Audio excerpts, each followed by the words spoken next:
Hello and welcome दोस्तों, मेरा नाम है करण और आप सभी का ट्रेड सॉल्यूशंस के इस यूट्यूब चैनल के ऊपर स्वागत है। तो चलिए अब हम बात करते हैं निफ्टी बैंक के मार्केट एनालिसिस के बारे में और ये देखते हैं कि कल को लेके हमें इन दोनों के अंदर किस तरीके से प्लानिंग करके चलनी चाहिए। सबसे पहले हम बात करते हैं निफ्टी के बारे में। पिछली मार्केट एनालिसिस की वीडियो में मैंने आप लोगों को निफ्टी के अंदर क्या बोला था कि निफ्टी के अंदर हम लॉन्ग पोजीशन तब तक बिल्डअप नहीं करेंगे जब तक कि हमें इस ट्रेंड लाइन के ऊपर या तो एक कैंडल की पॉजिटिव क्लोजिंग देखने को मिल जाए या फिर कोई पॉजिटिव प्राइस एक्शन देखने को मिल जाए। उसका रीजन मैंने आप लोगों को क्या बताया था कि जब भी हमें लोअर लेवल से निफ्टी के अंदर बाउंस बैक देखने को मिलता है, रिवर्सल देखने को मिलता है, तो हमें इसी ट्रेंड लाइन के पास से बार बार सेलिंग प्रेशर देखने को मिलता है, जिसके चलते ये जो ट्रेंड लाइन है ये निफ्टी के लिए एक इंपॉर्टेंट रेजिस्टेंस के तौर पे काम करती है।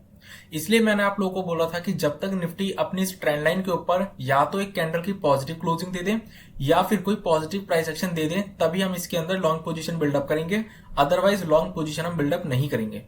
शॉर्ट पोजीशन के केस में मैंने आप लोगों को क्या बोला था कि शॉर्ट पोजीशन हम निफ्टी के अंदर दो तरीके से बिल्डअप कर सकते हैं। पहला तरीका मैंने आप लोगों को क्या बताया था कि अगर निफ्टी फ्लैट ओपन होती है और अपने इस स्विंग लो के लेवल को ब्रेक करती है तो हम इसके अंदर शॉर्ट पोजीशन बिल्डअप कर सकते हैं, जिसमें कि जो मैंने आप लोगों को टारगेट्स बताए थे वो बताए थे सबसे पहले ही इस कंसोलिडेशन के लोअर लेवल्स यानी कि 17,060 के आसपास के लेवल्स। दूसरे टारगेट्स जो मैंने आप लोगों को बताए थे वो बताए थे ये स्विंग लो के लेवल्स जो कि लगभग 16,980 के आसपास के लेवल्स थे।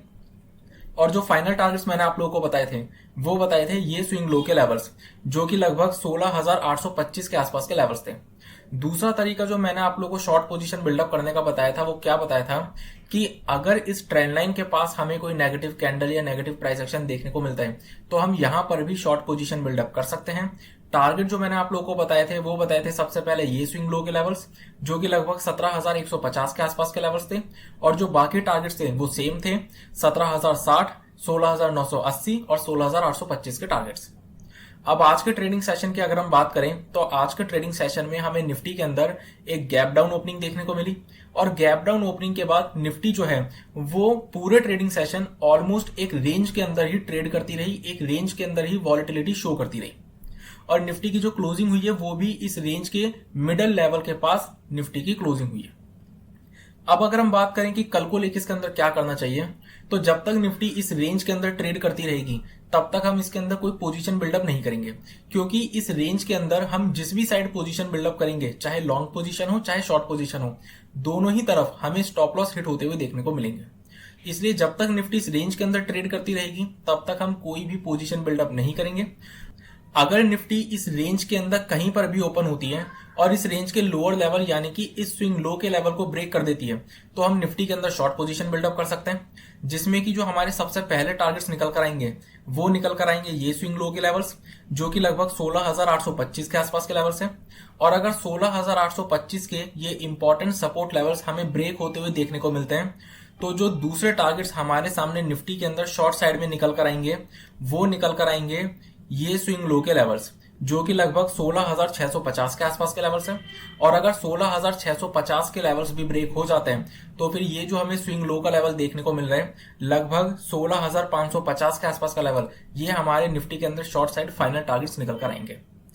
अगर हम बात करें लॉन्ग पोजीशन की तो लॉन्ग पोजीशन हम इसके अंदर कैसे बिल्डअप कर सकते हैं। अगर निफ्टी इसी रेंज के अंदर कहीं पर भी ओपन होती है और अपने इस स्विंग हाई के लेवल को ब्रेक करती है तब इसके अंदर हम लॉन्ग पोजीशन बिल्डअप कर सकते हैं। टारगेट जो हमारे सामने निकल कर आएंगे वो निकलेंगे ये स्विंग के लेवल्स जो कि लगभग 17,150 के आसपास के लेवल्स हैं। और अगर 17,150 के लेवल्स ब्रेक हो जाते हैं तो फिर ये जो ट्रेंड लाइन का लेवल हमें देखने को मिल रहा है इस ट्रेंड लाइन तक के हमें टारगेट्स निफ्टी के अंदर देखने को मिल सकते हैं। लेकिन इसके साथ ही अगर हमें इस ट्रेंड लाइन के पास कोई भी नेगेटिव कैंडल या नेगेटिव प्राइस एक्शन देखने को मिलता है तो हम इस लेवल पर भी, इस ट्रेंड लाइन के पास भी शॉर्ट पोजीशन बिल्डअप कर सकते हैं। तो चलिए अब हम बात करते हैं निफ्टी बैंक के मार्केट एनालिसिस के बारे में। पिछली मार्केट एनालिसिस की वीडियो में मैंने आप लोगों को निफ्टी बैंक के अंदर क्या बोला था कि निफ्टी बैंक जो है वो एक रेंज के अंदर ट्रेड कर रहा है जो कि 1200 पॉइंट के आसपास की रेंज हमारे सामने निकल कर आई थी, और निफ्टी बैंक की जो क्लोजिंग हुई थी लास्ट ट्रेडिंग सेशन में वो भी अपनी इस रेंज के लोअर लेवल के पास ही क्लोजिंग हुई थी। मैंने आप लोगों को लॉन्ग पोजीशन के केस में क्या बोला था निफ्टी बैंक के अंदर कि अगर निफ्टी बैंक फ्लैट ओपन होता है या हल्का फुल्का gap up gap down open होता है और कोई भी पॉजिटिव कैंडल या पॉजिटिव प्राइस एक्शन शो करता है तो हम करंट लेवल पर निफ्टी बैंक के अंदर एक कॉन्ट्रा ट्रेड ले सकते हैं, मतलब लॉन्ग पोजीशन बिल्डअप कर सकते हैं, जिसमें कि जो मैंने आप लोगों को टारगेट्स बताए थे वो बताए थे इस रेंज के हायर लेवल्स यानी कि 37,100 के आसपास के लेवल्स मैंने आप लोगों को इसके अंदर टारगेट्स बताए थे। शॉर्ट साइड में मैंने आप लोगों को क्या बोला था कि अगर निफ्टी बैंक फ्लैट ओपन होता है या हल्का फुल्का gap up gap down open होता है और अपने इस स्विंग लो के लेवल को ब्रेक करता है तो हम इसके अंदर क्या कर सकते हैं, शॉर्ट पोजीशन भी बिल्डअप कर सकते हैं। जिसमें कि मैंने जो आप लोगों को टारगेट्स बताए थे वो बताए थे सबसे पहले ये स्विंग लो के लेवल्स जो कि लगभग 35,500 के आसपास के लेवल्स थे। देन उसके बाद मैंने आप लोगों को ये स्विंग लो के लेवल्स टारगेट्स बताए थे जो कि लगभग 35,000 के आसपास के लेवल्स थे। इसके साथ ही मैंने आप लोगों को एक और तरीका बताया था शॉर्ट पोजीशन बिल्डअप करने का। वो क्या था, मैंने आप लोगों को बोला था कि अगर मान लो आज का ट्रेडिंग सेशन हमें एक रिवर्सल एक रिकवरी का ट्रेडिंग सेशन देखने को मिल जाता है और उस रिकवरी के अंदर हमें इस रेंज के हायर लेवल्स यानी कि 37,100 के आसपास के लेवल्स देखने को मिल जाते हैं, तो फिर हम इसके अंदर क्या कर सकते हैं, 37,100 के आसपास हम क्या कर सकते हैं, अगर हमें कोई नेगेटिव कैंडल या नेगेटिव प्राइस एक्शन देखने को मिलता है तो हम शॉर्ट पोजीशन भी बिल्डअप कर सकते हैं। जिसमें कि जो मैंने आप लोगों को शॉर्ट साइड टारगेट्स बताए थे वो बताए थे इस रेंज के लोअर लेवल्स यानी कि 35,900 के आसपास के लेवल्स। अब आज के ट्रेडिंग सेशन में हमें निफ्टी बैंक के अंदर भी गैप डाउन ओपनिंग देखने को मिली, लेकिन गैप डाउन ओपनिंग के बाद हमें निफ्टी बैंक के अंदर एक शार्प रिकवरी देखने को मिली और रिकवरी के बाद पूरे ट्रेडिंग सेशन निफ्टी बैंक भी एक ही रेंज के अंदर ट्रेड करता रहा, एक ही रेंज के अंदर वॉलेटिलिटी शो करता रहा और निफ्टी बैंक की जो क्लोजिंग हुई है वो अपने डेज हाई के आसपास निफ्टी बैंक की क्लोजिंग हुई है। अब अगर हम बात करें कि कल को लेकर क्या करना चाहिए, तो अगर निफ्टी बैंक जब तक इस रेंज के अंदर ट्रेड कर रहा है तब तक तो हम इसके अंदर कोई पोजीशन बिल्डअप नहीं करेंगे, क्योंकि वॉलेटिलिटी के चलते हमें लॉन्ग साइड शॉर्ट साइड दोनों तरफ स्टॉप लॉस हिट होते हुए देखने को मिलेंगे। तो अगर निफ्टी बैंक इस रेंज के अंदर ट्रेड करता रहेगा तो कोई पोजीशन बिल्डअप नहीं करेंगे। अब अगर निफ्टी बैंक इस रेंज के अंदर कहीं पर भी ओपन होता है और इस रेंज के हायर लेवल यानी कि इस स्विंग हाई के लेवल को ब्रेक कर देता है तो हम निफ्टी बैंक के अंदर लॉन्ग पोजीशन बिल्डअप कर सकते हैं, जिसमें कि फर्स्ट टारगेट हमारे सामने निकल कर आएगा ये स्विंग हाई का लेवल जो कि लगभग 36,425 के आसपास का लेवल है। और अगर ये लेवल ब्रेक हो जाता है तो फिर हमें निफ्टी बैंक के अंदर ये जो स्विंग हाई का लेवल देखने को मिल रहा है लगभग 36,580 ये लेवल भी देखने को मिल सकता है। और अगर 36,580 का लेवल भी ब्रेक हो जाता है तो ये जो गैप हमें देखने को मिल रहा है ये गैप हमें फिल होते हुए देखने को मिल सकता है, मतलब निफ्टी बैंक के अंदर हमें 36,800 तक के लेवल्स भी देखने को मिल सकते हैं।